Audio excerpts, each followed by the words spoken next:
Everyone, welcome back to the Leverage Podcast. Today, we've got an exciting guest that I had the pleasure to meet, and she's a local Texan, so I can't wait to maybe have a little lunch with her sometime and learn more about her opportunities. We briefly smoked this afternoon, and she's got some pretty cool things cooking. I also like that she's got many years of real estate experience, so you'll be able to learn a lot from her today. Today's guest is none other than Tammie Slay. Tammie, tell us who you are and how do you make money? Who am I and how do I make money? I love that second question, actually. How do you make money? I've not been asked that quite that way before. And so, who I am Tammie Slay, and I am from the North Dallas, Texas area. I am a purebred Texan. I have always lived in Texas, and I've never lived anywhere else. Born in Texas, and I have stayed here. I am the mother of four and the grandmother of eight. And all of my children are grown and out of the house except for my dog, Charlotte. So I have an 11-year-old black lab named Charlotte, who is truly the love of my life and the most spoiled child that I have. I've been in real estate 20 years. I am the broker owner of a boutique brokerage company in the North Dallas area, Hip Realty Group. And more specifically, here recently, I am the director of an online community housed on the school platform, Referral Champion. I am on a mission, and think of it as a movement to really gear up agents' influence.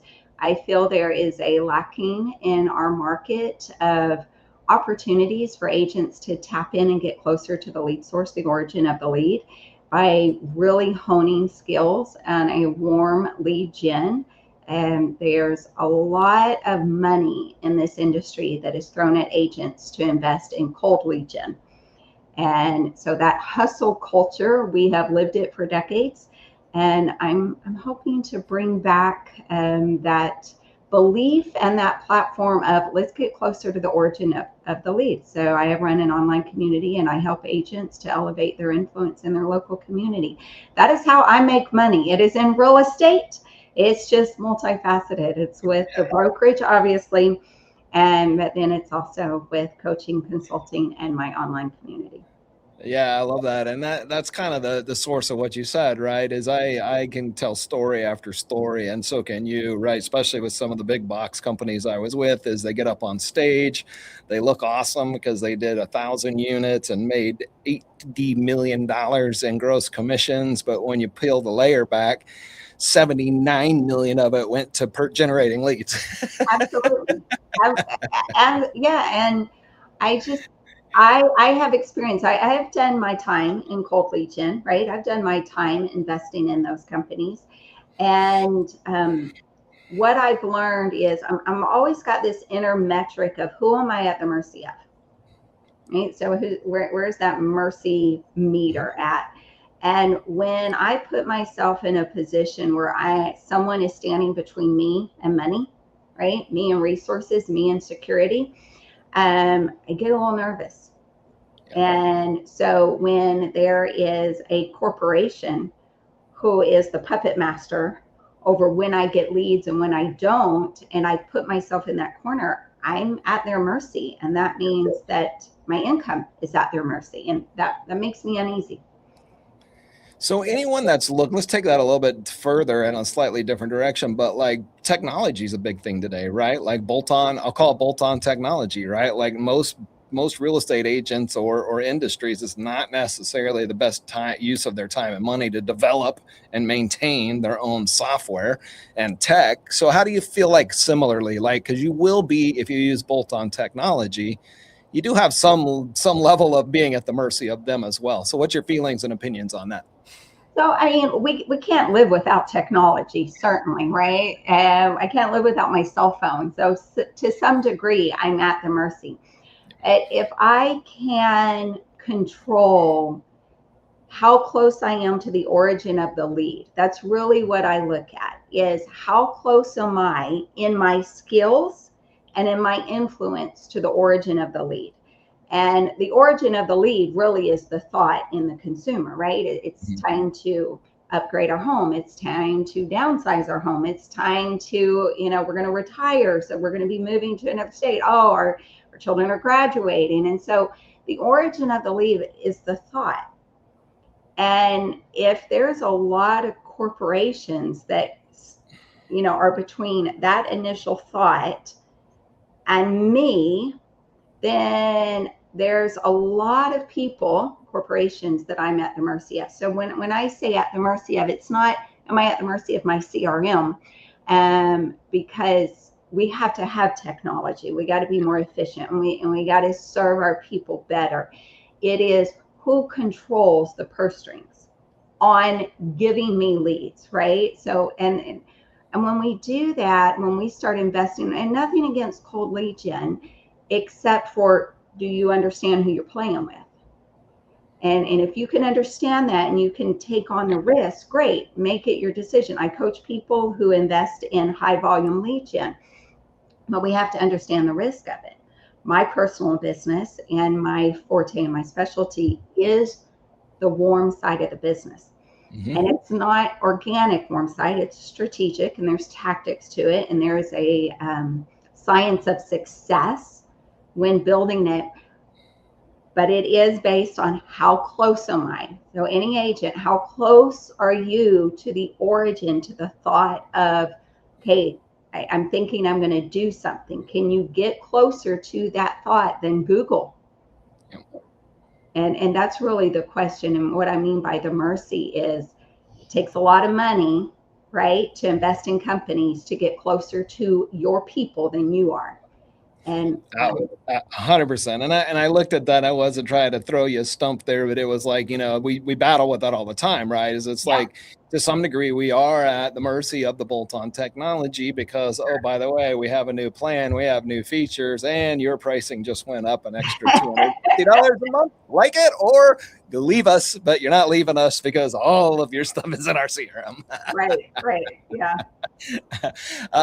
So I want to take that kind of also a different angle with regards to, what I like to tell people is, AI is actually starting to move into some of those spaces in all reality. I tell people on this podcast all the time that if you know anything about a product, or our audience that knows about the product, Lovable, right? Lovable is going in and programming and taking away and building your own CRMs, building your own systems and processes. Maybe not the lead gen. I'm sure there is a lead gen capacity to it, but I'm not that familiar with that on Lovable. But it's going to be an interesting thing where it is starting to compete in a very simple manner. Back in the day, you used to have to go hire coders and programmers and designers and all of these things, and it would take a month, 2 months, and then they owned the overall product. And so every time you had to go out and make changes, you had to pay them for change service fees, right?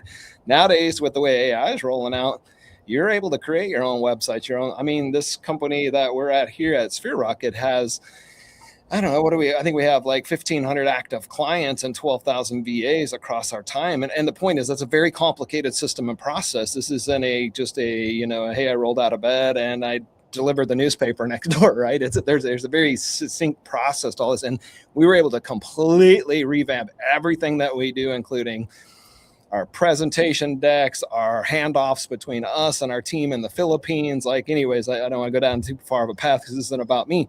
But the point is, like, the AI world is beginning to change the game in what people can do. So what's your sense and feeling, right, as a business owner in the real estate space, as to how is AI kind of going to, do you see it? And how are you adapting, right, to AI as a business owner? Oh yeah, AI is showing up everywhere.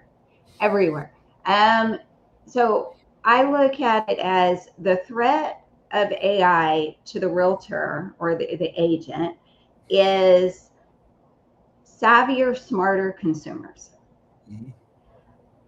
When an agent goes on a listing appointment, 5 years ago, 8 years ago, an agent would go on a listing appointment and the agent would know more than that seller about months of inventory, days on market, the absorption rate, the percentage of list price to close price. It was easy for an agent to walk in with their stack of papers, or on their computer, and they have their spreadsheet, and to be perceived as the smarter person when it came to market data. They had access to it. Now with AI, a seller can interview 3 or 4 different agents, mm-hmm. take the papers, quickly snap a photo of it, upload it into AI, say, give me a summary and print me out questions that I can ask this next agent that comes in. But what AI is doing is it is creating smarter consumers. And the real threat to real estate agents is, where is AI showing up in the conversation to the seller that you weren't even prepared for? It's not how are other agents using AI and can I stay in competition and differentiate myself. It is, how do I differentiate myself with the own consumer? Because they're going to come to the table a lot smarter, and we're already seeing that. They're armed. Those sellers are armed with more information and smarter questions. Like that they're tripping up real estate agents out there with some very smart questions. I personally, again, I still carry a license while I don't really actively participate now. I do get some referral money, mailbox money every once in a while, so I maintain my license. But with that being said, like, I think it's an interesting dynamic where maybe, no disrespect, but maybe this raises the bar in the industry too, right? And I think that's been a historical challenge, right? It just takes a little bit of money and a little bit of passing of some courses and then 150 to 200 and some odd hours of schooling, and you got your license, right? So anyways, yeah, feel free to talk about that a little bit. But to me, it's going to put people on notice, right, that are just basically kind of doing the job for funsies, for lack of better terms. It is. And you and I both know in AI, there's a margin of error. Okay. Right? So there's a margin of error when we do our own research, but there's also a margin of error when the consumer does the research. And so for real estate, absolutely, you're dead on. It is going to raise the bar. It's going to command that real estate agents be more savvy and be more educated on what's true and what's not. Because let's play this out. You have an AI platform that armed a seller with 70% correct data, 30% incorrect, and that seller sits down and has a conversation with 3 or 4 agents and to decide who's going to list their house. And their percentage of their data is incorrect. Which agent is going to know more than a really smart AI and be able to call that out, right? Mm-hmm. Which agent is going to be brave enough, gutsy enough, and have the balls to tell a seller that the information is wrong? But we don't see that mostly we see more passive agents that just say, oh yeah, right? Like, and consumers are going to be smarter. Yep. Whether they're armed with right data or wrong data, they're coming to the table smarter. I think there's a level of professional conversations and attentiveness and, acumen that's going to have to be portrayed. No longer are the days of, like you just said, oh, yeah, okay. That's right. No, sir, your data is faulty. Right. You got to have that agent that just stands up and goes, that's not right. Where'd you get that? Yeah, correct. 100%. What's the biggest breakthrough that changed the trajectory of your business at any point in time in your career? It's just a concept. Oh, okay. The biggest breakthrough. This isn't a happy breakthrough. Okay. Sure. I went through a divorce. And so that was the biggest breakthrough and the trajectory of my career, because it ripped the rug out from under me. And it made me look at things very differently. I was in a relationship we were married almost 25 years, and it was a dual income household. I started in real estate. I was pregnant with my 4th child, and I started as, I would say most women, right? I was a housewife, and I started in real estate like Disney World money. We're going to Disney World. If I could close a couple of transactions a year, great. We got Disney World funding. And it grew until it became a business. And then I bought a brokerage. So it became a legit thing. Mm-hmm. But I never felt the weight of the mortgage payment. I never understood what my husband felt, right? He carried that mantle of the bills. I was realistically on paper, as you say, right, making more than him, right, before expenses in real estate. But and so I was a successful businesswoman, but I had never, up until that moment, truly felt the weight of being responsible for the mortgage until I was on my own. And when I was on my own and I could truly understand, not to make this about men and women, but it is something that probably the majority of women don't understand how men feel in that, just having that weight. And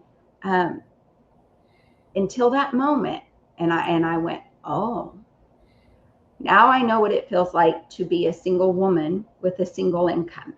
Now I know what it feels like to, and this fear of this mercy, right? What am I at the mercy of? Who's controlling this? And because there wasn't another income coming in. I wasn't bonus money. I had to pay the light bill. I had to pay the groceries. I had to pay the car. I had this dog. My daughter was 16 at the time and living with me. And that changed my business more than anything else, because I got an education in finances than I ever had before. Yeah. Financial acumen and understanding and projecting and looking at numbers. Never looked at it up until that moment. That's an interesting point, because I hear that all the time, is when, a good business owner knows their finances, right? And when I say finances, they know their cost of goods. They know what the cost of goods even means, right? They know what a P&L is. Like not saying like your brand new business agent needs to know that, but as you grow your business, and how many times I've heard people say, I'm just not a numbers person. I'm like, that's a cop out. Like, that's BS. Any of us can become numbers people. And in your case, you were kind of forced to become a numbers person in all reality. Yeah. It was, business wise, it was a good thing. I mean, in all retrospect, it was a good thing. I had to go through that, and I'm grateful I did. But I needed that awakening, and maybe, who knows, I would have gotten there another way. I doubt it. It really, it made me better at my professional job, and it made me better at being the owner. I was already the owner of the business. I was already the owner, and I just let somebody else take care of all of it. Yeah. But I now have this greater enlightenment and understanding of how money works that I ever had before. Yeah, absolutely. And I think that's, I think there's the other side of the token too. Like, I don't think in the households, this may be the case. Like, the men don't understand the strain and the pressure, right, that the other partner's under with taking care of the kids and all of that. So, Sure, it's definitely both sides of the token for sure. So none of us are, both of us probably have some layer of fault based on. Everybody's walking around blind and deaf of the other person's plight. But I feel the decision fatigue, and I feel the financial fatigue, and I have felt that. So that's a real thing for sure. I have a greater respect on this side of things. I have a greater respect for those that feel the weight of that. And I've known many women who have been single for a long time, and I never truly had an understanding of what they were going through. And I didn't even have an understanding with my ex of understanding truly what a man goes through, having the weight of that. Yeah, and I look at that similar to, business owner versus W-2. Nothing's wrong with either one of them. They just have a different level of pressures on them, right? Absolutely. Business owner wants to make sure their people have paychecks to put food on their tables, and they're fighting their off to make that happen. And W-2s, they got pressures of handling a boss, right? So. What gives you the most leverage today? Is it people? Is it software? What is it?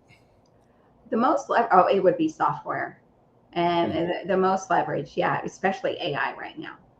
And I'm going further, and I am way smarter today than I even knew I could be. Really? So says Cloud. Right? Hot, Annis, that, you name it. Like they all, yeah, I got degrees you don't even see, buddy. Like, all of a sudden, I'm now an expert. Like, That's like my wife. She's like, "Are you with Claudia?" She likes to call Claude Claudia. So it's my girlfriend. She's like, "Which girlfriend are you with tonight, Claudia or me?" I'm like, "Oh, yeah, whatever." Let's go with what gives you the least leverage in your business right now, like or historically, like where do you spend too much time that you probably should be, either getting rid of it or delegating it out? oh, that's a really good question. Where am I spending the least leverage? Um, I would say arming my team members with time to further their own AI growth and education.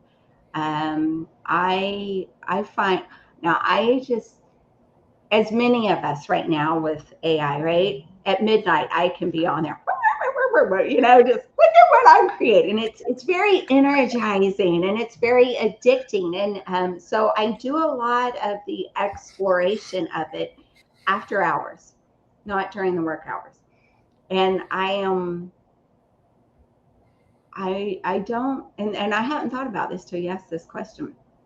I don't think I'm arming or giving space of time in the work week for my team members, my core people, to be exploring and taking classes like I am. Yeah. And so that's probably an area that I am. Now I know that's an area that I as of this afternoon, I'm going to be doing better in, because I've seen how much I can leverage AI. And so this wasted opportunity now of, okay, I've got these people, these amazing people. Yeah, absolutely. And I think, to me, it's, a lot of real estate. Of course, you got to go get sales. Like you can't survive without an income coming in, and you can get distracted by all the other things that don't matter. And the most important thing that matters is having conversations with people. However, like you said, is that technology and that AI is going to power that up, right? It already has for you, it has for me, and the time people that can spend the time in there.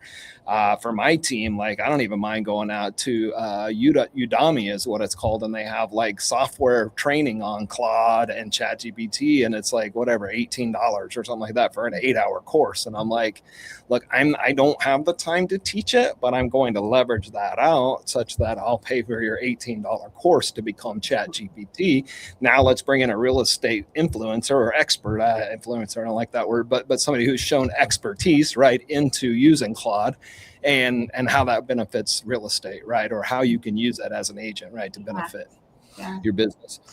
What's something entrepreneurs are consistently doing that they underestimate? Go further with that question. What are they constantly doing that they underestimate what? Yeah. So what do you think they currently underestimate when they get into the business? Like a lot of times it could be how quick they think they'll be successful. It could be how inexpensive running a business is. So what do you think entrepreneurs are doing that they underestimate? I think they underestimate the amount of depth of work it takes to launch something. And you have to go deep, right? And it's like, visually, if you think about pulling a rubber band back, right? Like how far do you have to go to stretch that rubber band? If you go a little bit, you're just going to go a little bit. If you go a little bit further, you can go a little bit further. But if you really take the time to pull that rubber band all the way back and you go far back, you're going to launch it. And my coach, the people that I coach, and every one of them in their own right are entrepreneurs. To different capacities, different degrees. But I've seen them underestimate. You got to go deep, not just deep in funds, right? Deep in money and resources, but you really got to go deep in the lift before you actually can launch.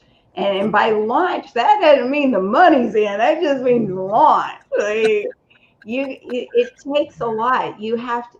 just understanding your avatar, getting your customer right, and really having a good understanding of your customer struggles, and then your messaging and your mission and your motive, and how many people do you compete with? There's a lot of research that goes into properly building. So I would say they underestimate the lift of the depth. I love that. I love that. I haven't heard it explained that way, and that actually is very, very poignant. It makes a lot of sense. I'm going to go into our lightning round now real quick. So these are quick bullets, quick answers. So favorite business book? I have two, and they're at very Give it different. to a realtor to break the rules. I am. I'm going to break the rules. I don't even care. One is the Dog Poop Initiative. It is a children's book, and it's about poo-poo. It's about dog poop. Fascinating book. Amazing. Everybody should read it. The other will break the brain. And it's called Breaking the Habit of Being Yourself by Dr. Joe Dispenza. So a very easy read that you can read with your children, and another one that is really going to tire out your brain. Breaking the Habit of Being Yourself. Oh, all right. Love that. Love that. Best purchase under $100. Best vitamin C facial serum. There you go. I love it. It's across the board. That's why I love that question. I got a little bit of everything. Favorite AI tool you're using right now? Manus. Oh, I go back and forth between Claude and Manus, but this week Manus is my winner this week. All right. I got a little Manus in there. If I were to open your phone and look at screen time on which apps you use the most, which app would it say you use the most? Text messaging. Text messaging. Yeah. What's your most impactful habit?